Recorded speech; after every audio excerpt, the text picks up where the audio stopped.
ಮೈಸೂರಿನ ಚಾಮುಂಡೇಶ್ವರಿ ದೇವರ ದರ್ಶನದಲ್ಲಿ ಬದಲಾವಣೆ ಮಾಡಲಾಗ್ತಾ ಇದೆ. ಗ್ರಹಣ ಹಿನ್ನೆಲೆ ಮಧ್ಯಾಹ್ನ 2 ಗಂಟೆಗೆ ದೇವಾಲಯ ಬಂದ್ ಮಾಡಲಾಗ್ತಾ ಇದೆ. ಈಗಾಗಲೇ ಹಲವು ದೇವಸ್ಥಾನಗಳನ್ನು ಬಂದ್ ಮಾಡುತ್ತಿದ್ದಾರೆ. ಮತ್ತೊಂದು ಕಡೆ ಮೈಸೂರಿನ ಚಾಮುಂಡೇಶ್ವರಿ ಅಂತಂದ್ರೆ ಇಲ್ಲಿ ಪ್ರತಿದಿನ ಯಾವುದೇ ಒಂದು ದಿನನೂ ಕೂಡ ಮಿಸ್ ಆಗುವುದಿಲ್ಲ. ಅಷ್ಟೊಂದು ಭಕ್ತರು ಬರುವಂತಹ ಒಂದು ದೇವಸ್ಥಾನ ಇದು. ಹಾಗಾಗಿ ಚಂದ್ರಗ್ರಹಣದ ಎಫೆಕ್ಟ್ ಇಲ್ಲೂ ಕೂಡ ಆಗ್ತಾ ಇದೆ.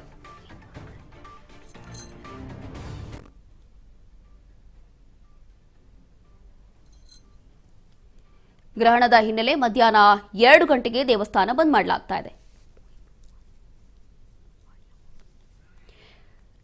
ಇನ್ನು ಗಂಟೆಗೆ ದೇವಾಲಯ ಬಂದ್ ಮಾಡಲಾಗ್ತಾ ಇದೆ. ಸುಮಾರು ಮಧ್ಯಾಹ್ನ 2 ಗಂಟೆಗೆ ದೇವಸ್ಥಾನವನ್ನು ಬಂದ್ ಮಾಡಲಾಗ್ತಾ ಇದೆ. ರಾತ್ರಿ 8:30ರವರೆಗೆ ದೇವಾಲಯದ ಬಾಗಿಲು ಮುಚ್ಚಲು ವ್ಯವಸ್ಥೆ ಮಾಡಲಾಗ್ತಾ ಇದೆ. ಗ್ರಹಣ ಸ್ಪರ್ಶಕಾಲ, ಮಧ್ಯಕಾಲ, ಮೋಕ್ಷ ಕಾಲದಲ್ಲಿ ವಿಶೇಷ ಪೂಜೆ ಮಾಡಲಾಗುತ್ತೆ. ವಿಶೇಷ ಪೂಜೆ ವೇಳೆ ಸಾರ್ವಜನಿಕ ಪ್ರವೇಶ ಕೂಡ ಇಲ್ಲಿ ನಿಷೇಧ ಮಾಡಲಾಗ್ತಾ ಇದೆ. ನಾಳೆ ಬೆಳಗ್ಗೆ 7:30ರಿಂದ ಎಂದಿನಂತೆ ಸಾರ್ವಜನಿಕ ದರ್ಶನ ಇರುತ್ತೆ. ನೋಡಿ, ಇಲ್ಲಿ ನಾಳೆ ಬೆಳಿಗ್ಗೆವರೆಗೂ ಕೂಡ ಬಂದ್ ಮಾಡ್ತಾ ಇರುವಂಥದ್ದು. ಕಾರಣ ಈಗಾಗಲೇ ಹೇಳ್ತಾ ಇದೆ, ಪ್ರತಿ ದಿನವೂ ಕೂಡ ಅತಿ ಹೆಚ್ಚಾಗಿ ಭಕ್ತರು ಬರುವಂಥದ್ದು ಮೈಸೂರಿನ ಚಾಮುಂಡೇಶ್ವರಿ ದೇವಸ್ಥಾನ.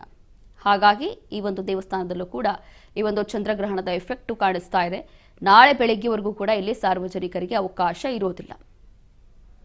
ಮೈಸೂರಿನ ಚಾಮುಂಡೇಶ್ವರಿ ದೇವರ ದರ್ಶನದಲ್ಲಿ ಬಹಳಷ್ಟು ಬದಲಾವಣೆ ಆಗ್ತಾ ಇದೆ.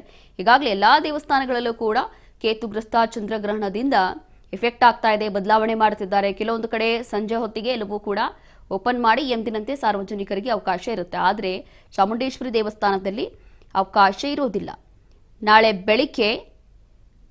ಬೆಳಿಗ್ಗೆವರೆಗೂ ಕೂಡ ಇಲ್ಲಿ ಸಾರ್ವಜನಿಕರಿಗೆ ಅವಕಾಶ ಇರೋದಿಲ್ಲ. ನಾಳೆ ಬೆಳಗ್ಗೆ 7:30ರಿಂದ ಎಂದಿನಂತೆ ದೇವಸ್ಥಾನ ಬಾಗಿಲು ತೆರೆಯುತ್ತೆ.